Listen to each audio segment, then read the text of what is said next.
며칠 전 국제노동기구 ILO가 정부에 공문을 보내 업무개시 명령, 화물연대 업무개시 명령에 관한 의견 요청했습니다. Immediately intervention, 즉시 개입이다. 여기에 대해서 정부 측에서는 의견 조회에 불과하다. 심지어는 권고할 자격도 없다. ILO가 대한민국 정부에 이런 입장을 표명하고 있고요. 이에 따라서 노동계에서는 추가적인 개입 요청을 해놓은 상태입니다. 관련해서 어떤 말이 사실인지 윤혜림 서울대 법학연구소 책임연구원과 이야기 나눠보겠습니다. 안녕하세요. 안녕하세요. 네네. 자, 먼저 ILO에서 정부에 서한을 보냈다, 공문을 보냈다 이렇게 얘기를 하면서 이게 성격이 뭐냐? 이거는 즉시 개입이다. 아니다. 이건 의견 조회에 불과하다.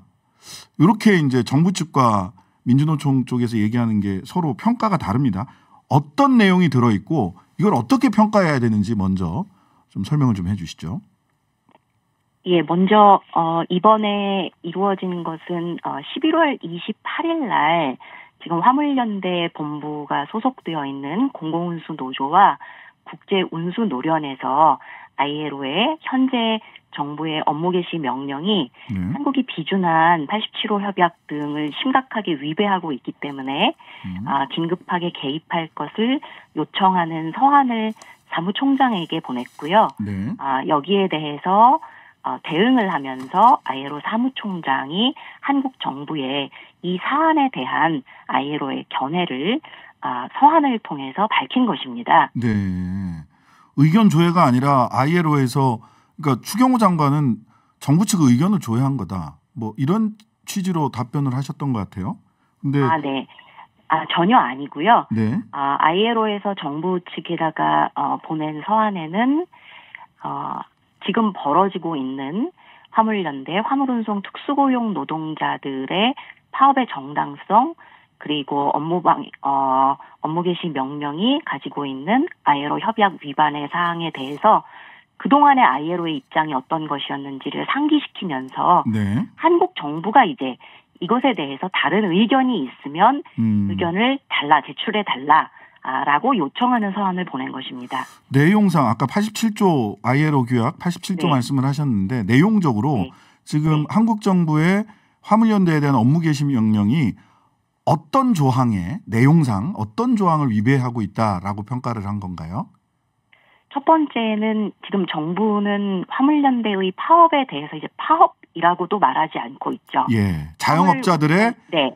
운송 거부다 화물운송 이렇게 얘기를 해요. 특수고용 노동자들은 노동 3권을 누릴 수 없는 그러니까 노동자가 아니다, 근로자가 아니다라는 것을 전제를 하면서 네. 개인 사업자의 운송 거부이기 때문에 업무 개시 명령을 내렸다. 이제 이런 논리를 가지고 있는데요. 네. 이 부분이 이미 화물연대 조합원들은 결사의 자유, 그러니까 우리식으로 얘기하면 단결권, 단체교섭권, 단체행동권을 보장받아야 하는 노동자다라고 하는 것이 이미 ILO가 수차례 한국에 권고한 바가 있습니다. 네, 그렇죠. 바로 87호 협약에 보장을 받는 노동자다라고 하는 부분들을 지난 10년간 한국 정부에 권고를 해왔었고요. 네. 이것을 다시 한번 정부에다가 상기시킨 것입니다. 네. 따라서 이런 그 노동자들이 87호 결사의 자유 협약에 의해서 권리가 보장받아야 하는 노동자들의 파업에 대해서 정부가 강제로 파업을 중단하라, 업무를 다시 개시하라라고 하는 것이 87호 협약에 위반하는 것이다라는 점을 지적을 한 것입니다. 네. 자, 그런데 오늘 정부에서 나온 걸 보니까 오늘 의견 제시를 한 것이 그럼 어떤 효력과 강제력을 가지고 있는 것이냐에 대해서 정부는 ILO 사무국은 회원국이 ILO의 협약 또는 기준을 위반했다고 판단하거나 어떠한 사항을 권고할 권한이 없다. 그래서 판단 권한도 없고 권고할 권한도 없다.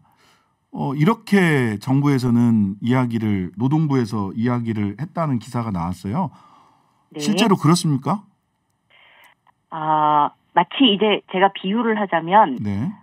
우리가, 예를 들어서 국민이 노동법을 적용하는 데 있어서, 어떻게 이해를 해야 되는지 해당 법 조항을 이런 부분에 대해서 의문이 생기면, 네. 행정관청인 노동부에다가 질의를 합니다. 그렇죠. 그러면 노동부에서 거기에 대한 회시를 하죠. 네. 자, 노동부가 어떤 노동법의 해석에 대해서 질문이 왔을 때 네. 회시를 했다라고 해서 그 회시된 내용이 직접적으로 노동자들에게 예를 들면 법원에서 받는 판결처럼 그렇죠. 이런 직접적인 그 효력을 갖는 것은 분명 아니죠. 네. 그러나 노동부가 질의회시를 할 때에는 노동부가 임의적으로 해석을 하는 것이 아니라 네. 바로 그 문제가 된 노동법 조항에 대해서 그동안의 판례랄지 네.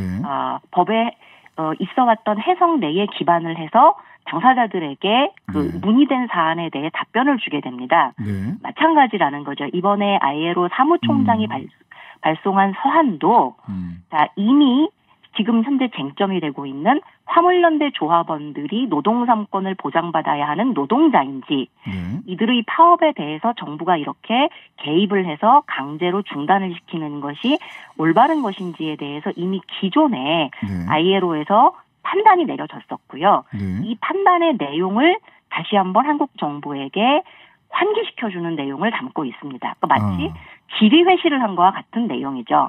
그러면 이 뭐 질의회시 자체가 ILO 감독기구의 판단처럼 즉각적으로 한국 정부가 따라야 하는 것이 아닌 것은 맞지만 네. 그렇다고 해서 그 내용이 포함하고 있는 현재 한국 정부가 하고 있는 업무 개시 명령은 기존의 ILO에서 판단을 내렸던 부분들에 배치된다라고 하는 내용까지 부정할 수는 없겠죠. 네. 뭐 강제적 집행력이 있는 게 아니니까요. 지금 당장은 예. 국가에서 무슨 뭐 검찰이나 법원이 동원될 수 있는 것은 아니니까 국제기구는 그쪽에서 질의한 것에 대해서 이거는 문제 있어요라고 분명한 의사 표현을 한 것이다. 네. 자, 그런데 또 ILO 사무총장의 개인적인 의사 표명이 아니라 그동안의 ILO의 감독기구의 판단 내용을 다시 한번 환기시켜 준 것이라는 거죠. 네. 자, 문제는 또 이게 보면 우리나라가 여러 나라와 한 21군데 지금까지 협정문이 공개된 국가가 FTA를 체결한 나라가 21개 국가 제가 아는 바로는 그다음에 20개 정도 국가에는 협정문이 공개가 되어 있는데 그중에 10개 정도 미국이나 EU, 호주 등등의 국가와 체결한 FTA 보니까 ILO 협약을 기준으로 해서 이게 통상 문제로 비화할 수 있는 이런 ILO 기준을 준수하지 않았을 때 국제 통상 문제로 나아갈 수 있는 이런 여지가 있고 이 부분에 대해서 뭐 무역협회 등도 연구를 하고 있다는데 이 사태가 그런 소지가 있는 건지. 예, 맞습니다. 지금 많은 자유무역 협정에서 노동 기본권 존중에 대한 내용을 담고 있는데 이때의 노동 기준 기본권의 가장 핵심이 되는 것이 바로 ILO의 87호 결사의 자유 협약, 29호 강제노동 금지 협약입니다. 네. 이것이 자유무역 협정에서 이 협정의 당사자인 각 국가가 존중해야 될 의무가 있는 국제노동 기준인 거죠. 네. 그런데 사실 지금 이 문제가 되고 있는 87호 협약 위반, 특히 화물연대 노동자들이 노동자가 아니다라고 정부가 부정하는 것은 바로 우리 한 EU FTA에서 EU 쪽에서 한국이 국제노동 기준을 존중하지 않는다라고 하면서 패널을 요청했을 때에 바로 이 사안이 지적이 되었습니다. 그리고 패널의 보고서에서도 EU 쪽에서 분쟁 절차를 개시를 해서 전문가 패널이 소집되었고 그 전문가 패널에서 나온 보고서에서도 한국에서 이 화물연대와 같은 특수고용 노동자들의 노동자성을 정부가 부정하고 있는 바로 이것이 FTA 한 EU FTA에서의 노동기본권 존중을 위반한 것이다라고 분명히 적시한 바가 있습니다. 그래서 이것은 이미 분쟁으로 제출이 되었고요. 또 이후에도 유사한 다른 FTA에서도 당연히 분쟁으로 될 소지가 가능성이 굉장히 높습니다. 예, 요즘 뭐 세계 무역에서는 소위 탈탄소 등 환경과 노동 기본권을 기준으로 해서 무역 장벽을 쌓거나 벌과금을 내거나 벌과금을 부과하거나 무역 제재를 할 수 있는 기준들이 계속해서 더 늘어나고 있는 추세라고 하던데 맞나요? 예, 맞습니다. 특히 말씀드렸던 한 EU FTA에서 EU 쪽이 분쟁을 제기했을 뿐만 아니라 네. 예를 들면 유럽연합의 많은 국가들은 자국에서 활동을 하고 있는 기업들, 그러니까 그 기업은 외국 기업일 수도 있겠죠. 네. 자국에서 그 사업 활동을 하고 있는 기업들이 이런 국제 노동 기준의 핵심적인 내용들을 이행하지 않았을 때 직접적으로 제재를 부과하는 인권실사법이라고 하는 것들을 많이 지금 제정해 가고 있습니다. 네. 그렇기 때문에 이렇게 한국에서 직접적으로 87호 협약과 같은 ILO의 기본 협약들 위반의 이런 소지들은 예를 들면 유럽연합에 진출해 있는 한국의 기업들에게도 상당히 악재로 작용을 할 것이다. 이후에 네. 직접적으로 EU 회원국들이 인권 침해의 그 사례에 대해서 네. EU에 진출해 있는 한국 기업들에게 제재를 부과할 수도 있습니다. 이게 그러니까 단순히 뭐 단순한 문제는 아니지만 국내 문제로 끝나지 않고 국제적인 무역 분쟁이나 제재로 이어질 수 있다. 예, 이렇게 그렇습니다. 봐야 될 것 같고요. 그러니까 무역협회에서도 대책 논의하고 있더라고요. 뭐 보고서도 만들고. 자, 마지막으로 시간은 얼마 남지 않았습니다만 30초 정도 남았는데요. 민주노총과 공공운수노조가 ILO와 유엔에 추가 긴급 개입 요청했습니다. 이 부분 어떻게 되고 만약 추가 개입을 한다면 어떤 조치를 취하게 되는 건가요? 네, 핵심은 1차로 그 11월 28일에 요청을 했을 때에는 업무 개시 명령에 대한 것이었고요. 네. 이번에 2차로 그 요청을 한 것은 지금 공정거래위원회를 통해서 네. 화물연대는 사업자 단체다라고 하면서 강제 조사와 네, 하고 있습니다. 네, 하고 있습니다. 이 부분 역시도 화물 노동자들의 노동 삼권을 존중하지 않는 것이기 때문에 네. ILO 협약 위반이다라고 추가 긴급 개입을 요청을 한 것입니다. 네, 알겠습니다. 노동 문제, 무역 문제 모든 게 좀 얽혀 있네요. 자, 오늘 말씀 여기까지 듣겠습니다. 감사합니다. 네, 감사합니다. 지금까지 윤혜림 서울대 법학연구소 책임연구원이었습니다.